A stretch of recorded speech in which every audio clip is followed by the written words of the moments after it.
Vielen Dank. Auch für die Rücksichtnahme von Thomas, weil wir haben noch einen kurzen Beitrag. Und das wird der letzte Beitrag. Wir wollen dann gleich losziehen. Ja, wir haben das schon geklärt, ne? So dass wir dann hoffentlich so um 7:45 so langsam mehr aufbrechen können. Dann passt das alles zeitlich. Bitte, Elke. Abend allerseits. Hallo Mutti! Mein Respekt gilt nur noch den Politikern, die aus der SPD und aus der CDU austreten, weil wir haben den größten Sauhaufen, den Deutschland je als Regierung hatte. Ja. Bravo! Bravo! Der ran. Was willst du?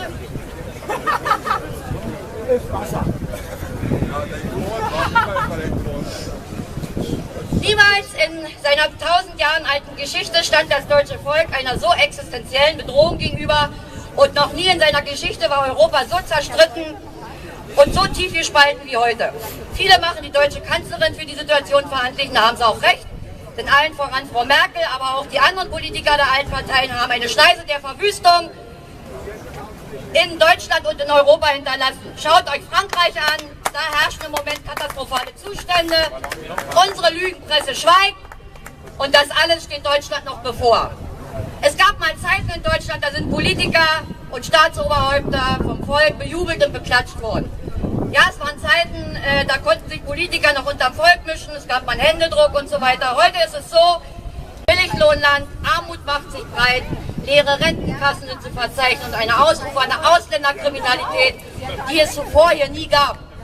Wir sind schon so weit, dass Menschen auf offener Straße erschlagen oder totgetreten werden. Das Flüchtlingsmärchen, das uns in Deutschland erzählt wurde, das Märchen vom fleißigen Facharbeiter und von denen wir eines Tages profitieren werden, oder die Retter der Rentenkassen, zeigt uns ein reales Gesicht. Und wenn Ausländer morden oder grundlos Leute ins Krankenhaus prügeln, und das ist wieder in den letzten Wochen mehrmals vorgekommen, dann schweigen besonders die Linken ganz feige, ja, da hört man von denen auch kein Wort. Und die Polizei hat in all den Jahren die wahren Verbrecher geschützt und deren ihre Drecksarbeit gemacht. So sieht es nämlich aus. Ich denke, das weiß die Polizei auch. Jeder von uns, oder mindestens jeder Zweite von uns, kennt einen Polizisten persönlich. Man hat ihn in der Familie, in der Verwandtschaft, als Freund, als Nachbar oder so weiter, als Kumpel. Und von daher wissen wir längst, wie auch der Polizei vieles anstinkt. Wir wissen auch, wie sie, wenn auch nur hinter vorgehaltener Hand, wie sie auf diese Regierung und dieses verkommene System zu sprechen sind.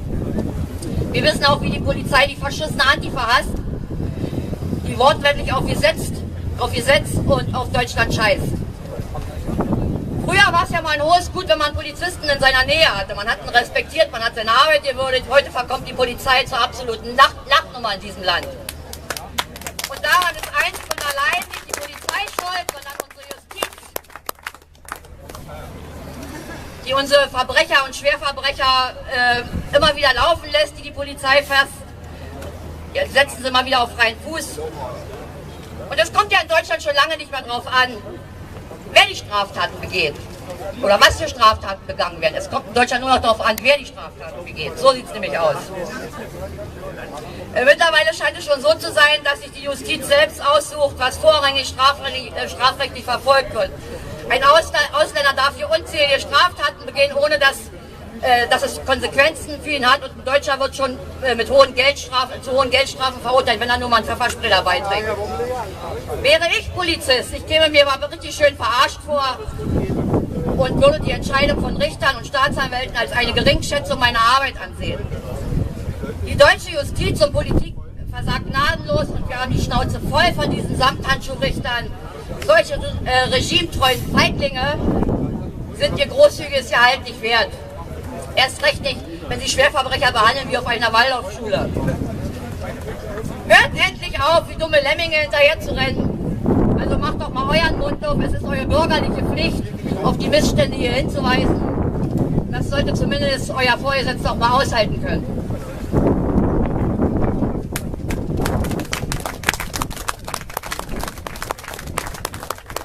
Ich finde, ihr hört genauso zum Volk wie jeder andere von uns. Man muss sich nur mal die Videos der letzten Demos hier in Berlin anschauen. Es ist unglaublich, was diese linken Kleingeister sich alles rausnehmen, wie sie das Land, in dem sie leben, terrorisieren und mit Dreck bewerfen. Und die Respektlosigkeit vor der Polizei wird von dieser Regierung wortlos hingenommen. Verschont mal lieber eure Hundestaffel und zieht eure Waffen gegen diese linken Banden. Denn irgendwann herrschen bei uns hier Zustände wie in Frankreich, dann müsst ihr das so oder so machen. Hier in Deutschland wird offen Rassismus gegen das deutsche Volk betrieben. Durch muslimische Migranten, durch muslimische Flüchtlinge, durch Politiker der Altparteien, die Antifa, die Medien und jeden, der den Islam hier in Deutschland gewähren lässt.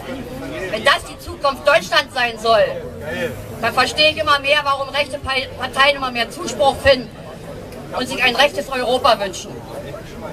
Da ist mir persönlich ein rechtes Europa auch tausendmal lieber als das, was wir der Linken und Grünen Scheiße hier zu verdanken haben.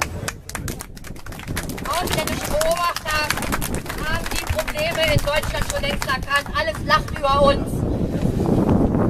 Deutschland und unsere Politiker zeigen sich von den tagtäglichen Problemen unberührt. Und egal wie viele Menschen dem militanten Islam zum Opfer fallen, unsere politisch-mediale Elite Deutschlands regiert trotz alledem mit Warnung vor der Islamkritik. Noch viel schlimmer finde ich, dass nun jetzt auch unsere Kirchen von uns erwarten, dass wir jene Religion fest umarmen, der wir diese schrecklichen Unruhen in ganz Europa zu verdanken haben. Ich bin schockiert, dass sich Politiker mehr Gedanken darüber machen, dass die religiösen Gefühle eines Moslems nicht beeinträchtigt werden, als dass Menschen im Namen des Islam ermordet werden. Was wollen wir eigentlich mit einer Kanzlerin, die sich nur noch mit Misserfolgen schmückt? Misserfolg beim Deal mit der Türkei, Misserfolg beim EU-Gipfel, Misserfolg in Sachen Griechenland, Misserfolg in Sachen Ukraine und völlige Katastrophe bei ihrer Masseneinwanderung, die sie hier zulässt. Frau Merkel ist es auch, die für die Vorbereitung eines Krieges gegen Russland mitverantwortlich ist.